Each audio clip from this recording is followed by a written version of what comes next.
because we knew it wasn't going to go away. We knew that we had to do something. AI it's empowering.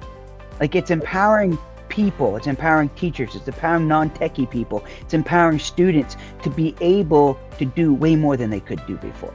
They can create whatever they want. You don't have to be an expert. You only have to know how to talk to AI in your language, the way you talk to it like a human being. That content becomes the vehicle for helping students learn how to learn. Welcome to the AI in IB Schools podcast, Strategic Leadership Conversations for the Tech Revolution. I'm Rachel Bodley, and alongside my co-host, Rita Bateson, who is a former IB curriculum manager and a founding head of an IB Continuum school in Dublin. We're excited to have you join us as we chat with school leaders from around the IB world, uncovering their best practices, innovative approaches, and real-life stories of AI integration. Hi, everyone, and welcome. Welcome back to the AI in IB Schools podcast. I have here with me the lovely, wonderful, so positive Dr. Shannon Doak. Shannon, I'm so glad to have you here. We're very happy to have you join us.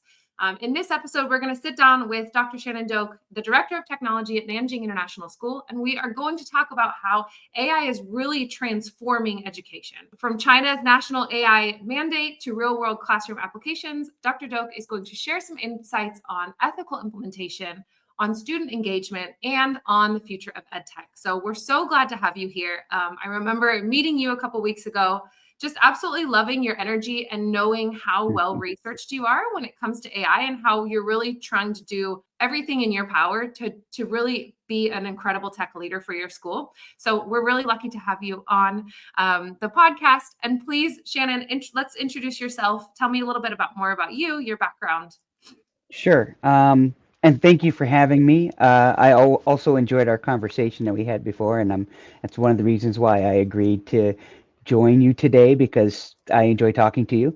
About me, I am basically, I started my purview into the international school field back in 2005 as a kindergarten teacher.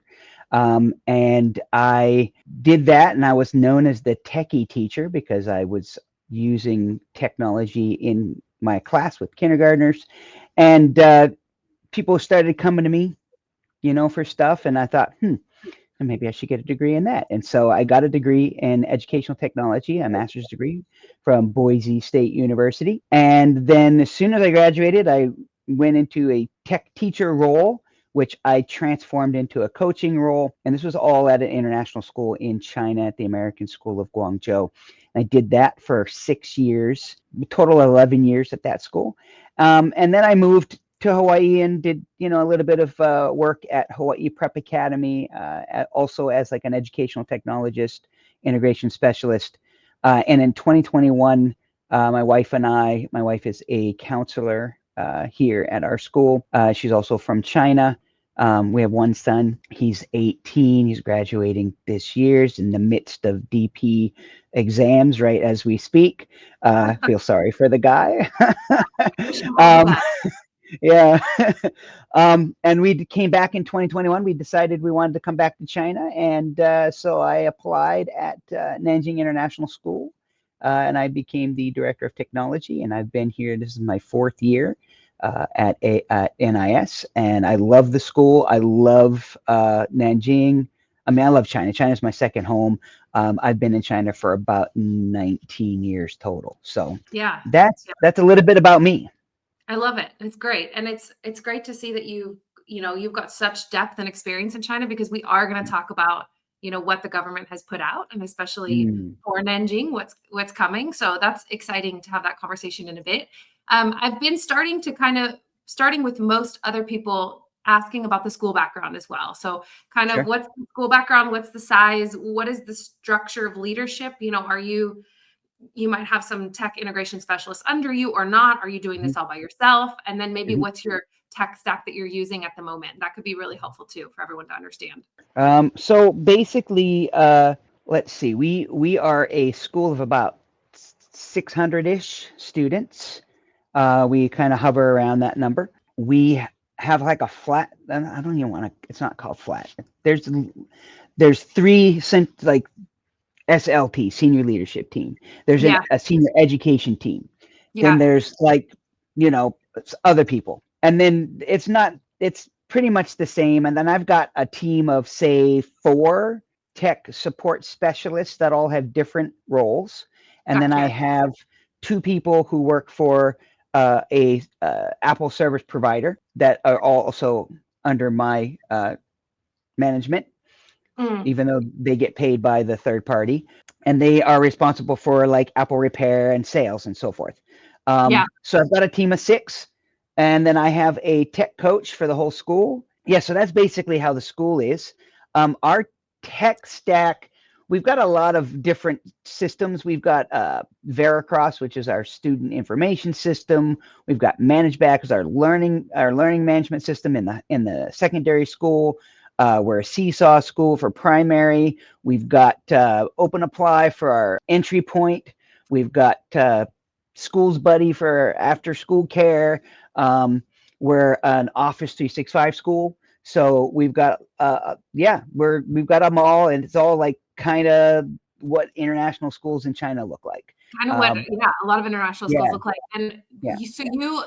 and speaking about AI too, specifically, then does Mhm. everyone have access to Copilot? And it's also the access to that is turned on for some students of certain age limits. It's not turned on for students. Yeah.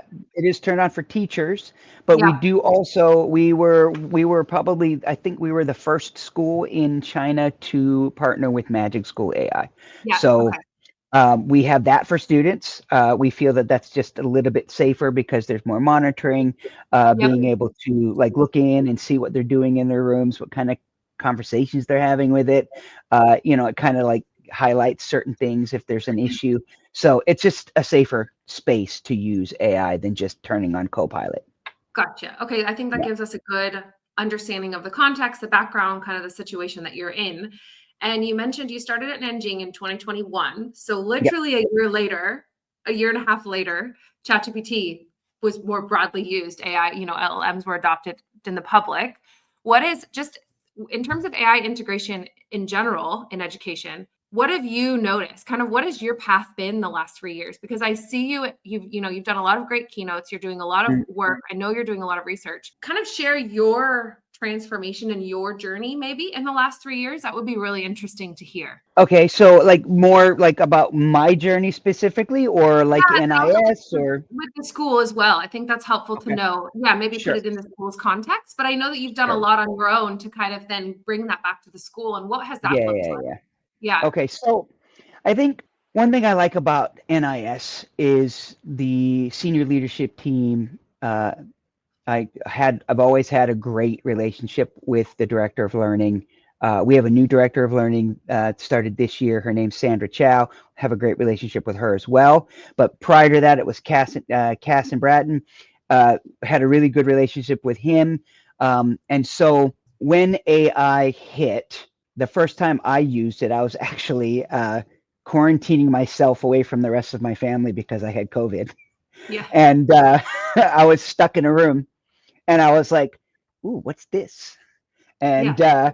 I just got in and started, messing Like, around. yeah, Yeah. And exploring. my brain just went, and I went, "Oh my goodness, this is game changing." And so Yeah. I reached out to Casson. I'm like, "Casson, we need to talk about this." And he's like, "Oh yeah, we do." And so we put together like at that time we were doing podcasts at our school. And so Yeah. we had a podcast episode about it where him and I and Kyle, our head of communications, were just kind of having a chat about it. I got pretty heavily into the Poe platform, and early on, I think it was, I want to say March. It's 4 or 5 months. It was Yeah. well before ChatGPT had the ability to create GPTs, I can tell you. Okay. And Yeah. they had the ability to create custom bots. Yeah. And so I got on there and I was just like, "Oh, this is amazing." So I created a bunch of custom bots. One of them was a carbon footprint calculator that Yeah. students could then put in information. It would ask them questions about their life, like do you take short showers? Do you turn off the lights? Yeah. Like it, and all I did was tell it like basic stuff. Like, Yeah. you are a carbon footprint calculator. You ask students in grade 5 information and questions about how they can actually don't talk to them about like flying and all of that, because they don't have control over that. No. I want them, and I told them basic stuff. And then I started sharing that out with teachers and said, hey, check this out. You can use this. And then I put together some more chatbots, and one for ELL where they could paste words and choose which languages they wanted it translated to. And it would like create a table of the English word and then the translations next to it. And then that would be great for ELL students. So I was blown away by the ability that, hey, gone are the days of having to code, man. Well, I can create this with everyday language. And so I started presenting on this topic. Like, let's just demystify the creation of custom built chatbots for teachers. And I went to the Acamas Tech Conference, and I had about, packed room. And then after that conference, I had teachers reach out to me, look at this bot I created. And, it was just like blowing up in China. And I just was like, oh, this is fantastic. And then I went to another conference, and Holly Clark was there. She came to my thing, and she was just like, oh, this is amazing. You got to present this at ISTE. So then I was at ISTE doing this. And like, it was just around the world. Yeah, and then I'm just going all over the place, and then one thing led to another, and then I'm, in January I'm keynoting at EdTech GZ and to 600 people, and yeah, it's just blown up. I went to EduTech Asia, it's basically blown up over the last year, just with me kind of sharing something that I personally thought, wow, this is so simple.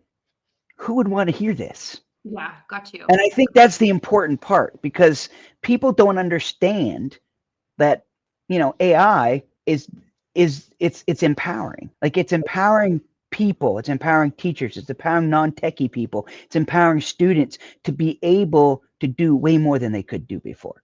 They can create whatever they want. 100%. They just have to talk to it. I've got a math brain, and I never considered myself a writer. And now, if you ask me to write something, I think I could really do it. It depends. Not a book, but like a short length article or something. Like, I could do it, and I could do it well, and I could use my voice with the help of an LLM as a tool. Right.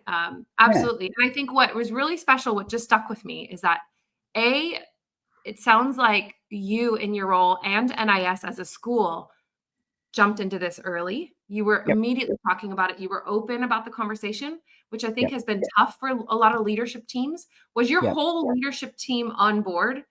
Was your the whole leadership team? Yes, they were all on board.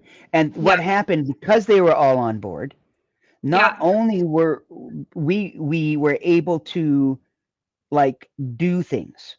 Okay, we had a philosophies and practices document. We had 1-pagers for students. We started putting together documentation so that we could approach the use of AI, because we knew it wasn't going to go away. We knew that we had to do something, and so we could approach it in a organized, structured way, so that we could get better buy-in, and that we could ensure that we were doing it correctly, ethically, so forth.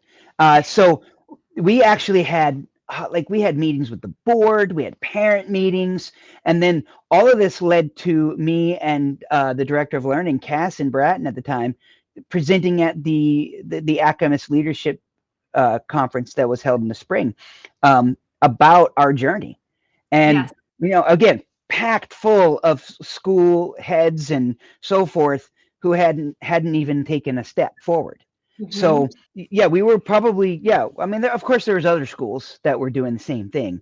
We just were lucky enough to be one of the ones out in the forefront. No, but I think your openness and your wanting to explore has been really positive. And, Yeah. a lot of schools are just now realizing that, oh my goodness, actually, there are so many risks for a school that come with Mm. AI. And actually, it's going to change everything about teaching and learning. Yeah. Oh, we need to take a united front in this. We need Yeah. to take a united decision, a united, what are our school's mission, vision, and values? And how have those Correct. now been affected or changed because of the introduction of AI in the classroom? And then the other thing that you'd mentioned that was really special that sparked, something in me was you Mm. mentioned your relationship with the director of teaching and learning, and it's now Sandra Chow. And that relationship and that notion to immediately jump into what does it look like in the classroom? And Mhm. I love that too. So tell me now, can you kind of talk about what does it look like today in maybe different classrooms, and what are you kind of foreseeing as well for the future at NIS? So right now, with the advent of AI and again, we have to consider, we want students to be safe. So the way that we approached it was, we're not going to force anyone to use AI. We Mhm. are going to say, we accept it, we want to use it. Here's what the IB is saying about it right now. Mhm. Here's some things, some guidance from them. Here's what Mhm. we suggest. So basically, what we've done is we've allowed teachers to use it. We've got Magic School, so they're allowed to use it. We've trained them Mhm. on how to use Magic School with their students. We have regular lunch bite sessions where people come and learn something new. They might share something, I might share something, whatever that might look like. It's different all the time. But the way it's looking now is it's really up to the teacher if they want to use it. It's not mandated. Okay. And I think eventually that's going to have to change. Yeah. But right now, that was the beginning, right? Like, we kind of jumped on it. We started, we're doing good. This is fantastic. Now the AI race in education has taken off. Yeah. And that's where I think we're going to have to kind of look, like, step back and go, okay, this is what we did. Are we doing enough? And are we Yeah. going to have to change, right? And that's the thing. Like, the philosophy of practice document, we know it's a working document. I've updated it 3 times already. Like, it's changing all the time. We've got to make it better. You guys at Eblana Learning put out like that guidance document that had like the checklist, I think, of the policy review checklist. I Yeah. used that Yeah. and That's great. I'm looked glad at that's my what thing and was like, oh, maybe I should add something for, like, it was great. Awesome resource. Thank you guys for making that. You're welcome. You're so Yeah. sweet. I was just like, that's so cool. Sandra gave it to me and I was like, oh, this is awesome. So I think the approach schools need to realize, they need to know that there's nothing, you can't make it a one set and done, Yeah. right? 100%. That's it. It's always going to have to change. Always going to have to be updated. Oh, especially for the coming few years until we Oh yeah. really all have a very good broad understanding and understand AI literacy and what it is and how it's working and what those new evolvements are going to look like too. Backing up a little bit, I know that Yeah. you have a public website at Nanjing International School. So is it okay if I put that in the show notes too? Sure. Can you tell us a little bit more about what's on that website in terms of AI integration, what it's looking like at the school? I think there's a few documents you have on there, right? Yep. Actually, everything we've ever done Cool. with our parents, with our board, even a lot of presentations we've made for teachers, our philosophy practice document. I created NISA, a chatbot that you can ask questions to, like all these things. Anything that we did, we made it publicly available. We don't want anyone to think we're trying to hide anything. And this is the thing I think that's different between schools and, say, business. Like, we're not trying to like keep this our own. We want other schools to jump on board and learn and be a part of bringing this new reality to our students and to Yeah. their students. Wonderful. Yeah. So I'll link that in the show notes so that if anyone wants to Definitely. read it or review it or pick something up and modify that accordingly, then it's there for everyone. And then I also Certainly. want to know more about your working relationship with Sandra, because what I've noticed in talking to, I've spoken to 60 plus schools now, and what I've noticed is that when that working relationship between the tech leader and the director of teaching and learning is really strong and sound, Mhm. a lot more comes out of these conversations. So can you tell us about sort of what that looks like and how the two of you are kind of going back and forth to sort of reinvent potentially what learning is going to look like, if you've had those conversations yet? And then Yep. we'll get into the Chinese mandate too. Sure. Yeah. So Sandra and I have known each other actually like long time, like before she even started working here. So Yeah. she was the director, the innovation director, I think, at Keystone Academy in Beijing, Yeah. and like connected. We were connected through the tech world, obviously. Yeah. When she came, we already had that great relationship, so it just kind of continued. Like, so we're always open and honest, transparent with each other. We you know, I'll tell her, hey Sandra, I think we need to talk about this. What do you think about that?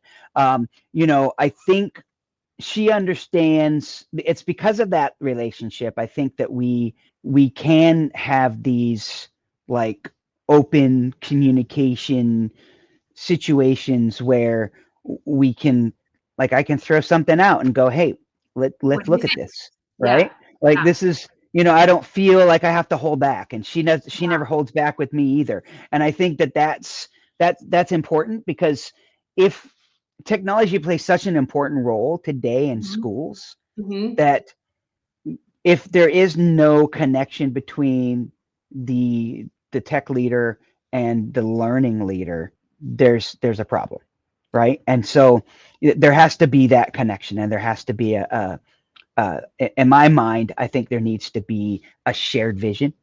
Yeah. And so we basically, like, everything we talk about, whatever I talk about, whatever she talks about, we always go back to our school's mission, vision, and strategy. How does it impact this? How does it work?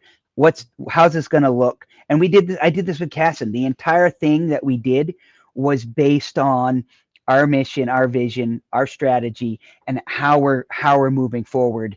And when we approached to the board, approached the parent, we connected those items. And we always said, look, this is the school we are. We've been this school for a long time, and AI fits just like this. It's a perfect fit. So it was never an issue. Never an issue. Yeah. Well, and I think that strength of that relationship is going to help your school innovate faster and better and stronger, with, you know, more perspective on what we need to see in teaching and learning as well. But can you talk about that? Can you talk specifically? You said yes, and AI fits. How? Why? So what is, at this moment, what is kind of the vision of Nanjing, and how does AI play that role in it?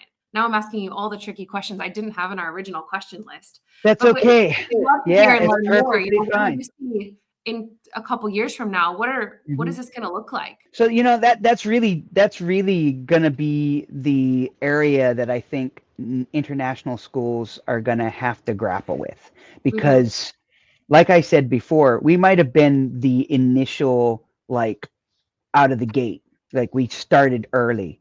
Yeah.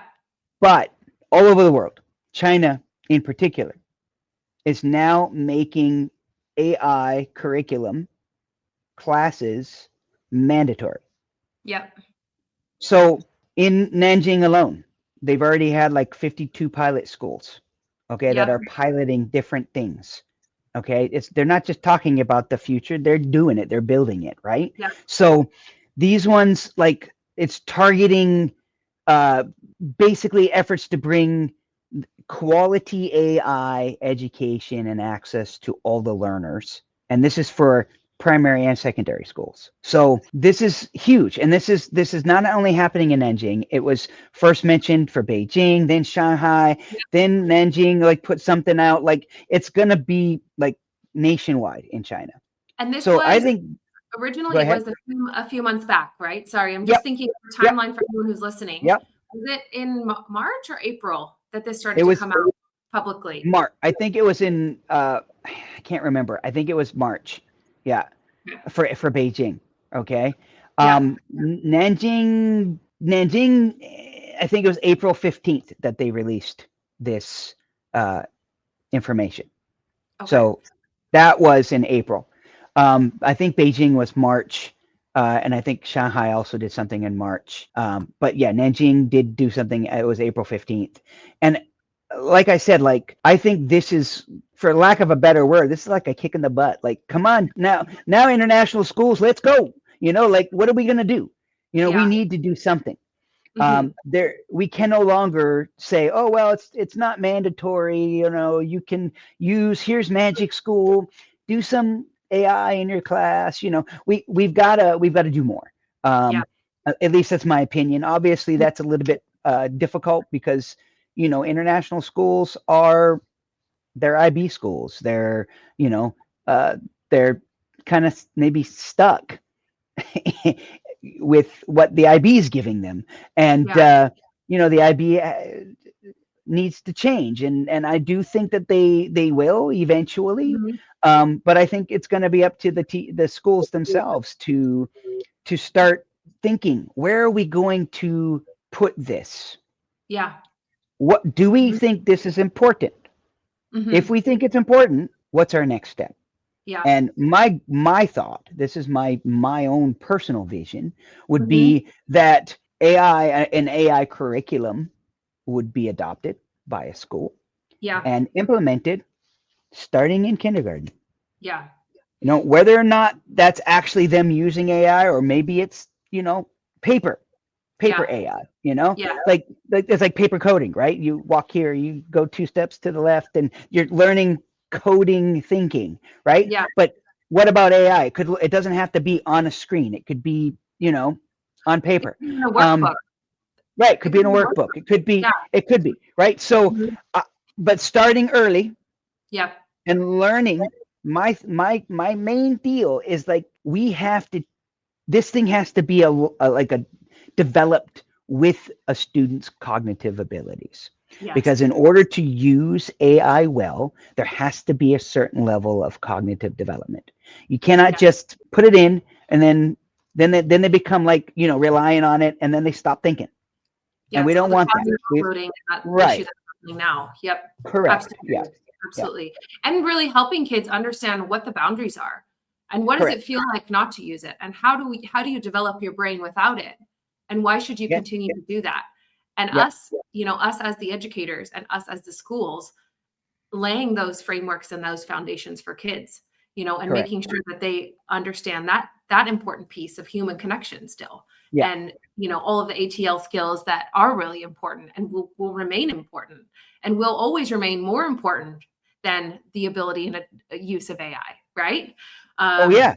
yeah, I think no, this is very exciting, and I know so 52 pilot schools. So I have a few questions around that, specifically in Yep. China. And I know that this is something, United States put out an executive order about this a couple Yep. weeks ago. The UAE is also talking about, it's this race to AI literacy. Hmm. What specifically, as an independent school in Hmm. China, are you going Hmm. to fall under this mandate? And a couple other questions. What's the date that this needs to be implemented by? And what is this that we're talking about? Right? Okay. Yeah. Yeah. Okay. Yeah. So, okay, so basically in Nanjing, the Municipal Education Bureau released an action plan for basically putting artificial intelligence education in primary and secondary schools. Yeah. Now, the action plan is between 2025, the beginning, Hmm. to 2027. So there's like a 2-year timeline. Like, what Gotcha. that really knows, I don't know.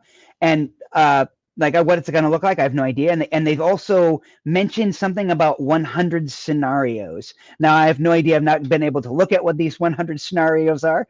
Yeah. But basically, of AI application.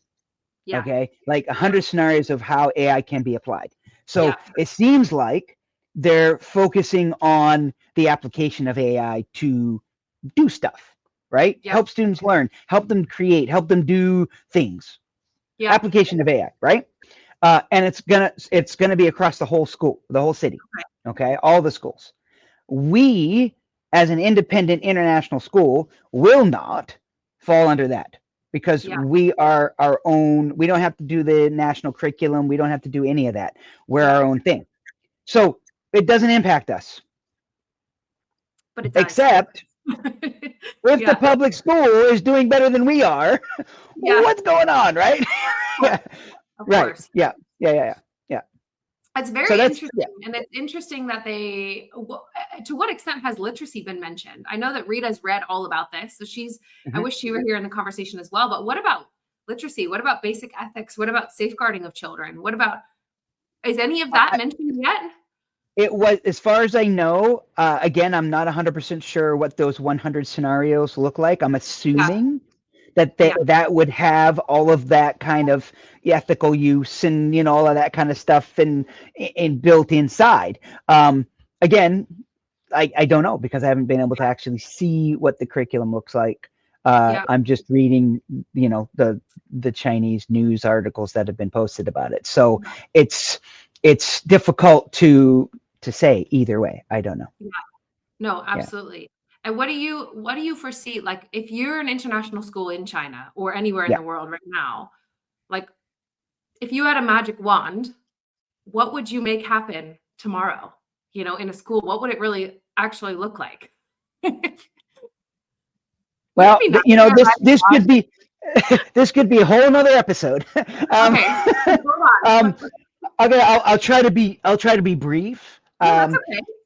I have been on the school reform soapbox, if you want to say, since I became a technology teacher, and I went to a presentation or a conference called Learning To, and I just started like seeing videos. I started listening to Sir Ken Robinson, Yong Zhao, like all these people that are like, we have to change our education system. And if I could wave a magic wand, I would change education. And I don't even know what this is like. I'm not an expert like this, so I have no idea what this would look like. But if I could change it, it would be that school builds a foundation with content and thinking skills and so forth, the 4 C's, all that kind of stuff, depth of knowledge, all that, to a point where, and I don't know when this is going to take place, but to a point where content no longer is the goal. Yeah. That content becomes the vehicle for helping students learn how to learn, solving real world problems, working together collaboratively. They start applying content to help just do what they're going to do when they leave school and enter the workforce. Yeah. So that's what I would do. And AI would be a part of that, because guess what? That's what it's going to be like when they get into the world. They're going to use AI to help them solve problems. Everyone is doing it already in the workforce. Everyone in the workforce and businesses, they're all doing it right now. Absolutely. I love that content is just the vehicle. Yeah. Yeah, absolutely. I think that's a great way to end the episode today too. Shannon, it's been wonderful to have you on. Great. And we're really, really grateful for it. And thanks so much for just sharing sort of your vision, but also what Nanjing has done and where kind of Nanjing is going. Are there any other final notes that you have to end the episode? The only thing I want educators to know, if they're listening to this, is that you don't have to be an expert. You only have to know how to talk to AI in your language, the way you talk to it like a human being. And guess what? If you're kind and polite to it, it's going to be kind and polite back to you, and it'll help you feel good about what you're doing. And it's just a positive thing. So I would say go out and have that conversation with that more knowledgeable other that I like to call ChatGPT, or any other language model you want to use. I don't care. But that's that more knowledgeable other that's going to help you grow. It's going to help you do a better job. And it's because you're having a meaningful conversation with that's going to make the difference. I couldn't agree more. And I really believe that teachers are actually some of the best users of AI, because we're already really good at giving verbal instructions. We're already very good at giving written instructions. We're really good at scaffolding learning, so you would almost treat it like a student in a way, right? Exactly. I think teachers are very, very good and adept at picking up new skills and learning, especially working together with AI and figuring it out and exploring too. So I love that final note. And thank you so much again for having us. The episode today is hosted by Ablana Learning. At Ablana Learning, we are supporting international schools with comprehensive AI professional development, and we're releasing some AI curriculum soon. So make sure you be on the lookout for that curriculum, for that support, just to get your school, kind of what Shannon mentioned, to get your school sort of ready in the next couple of years and to really make a big impact and a big splash in this space. So we hope you have a wonderful day. Thanks again for listening. And until next time. You've just listened to the AI in IB Schools podcast, hosted by Ablana Learning.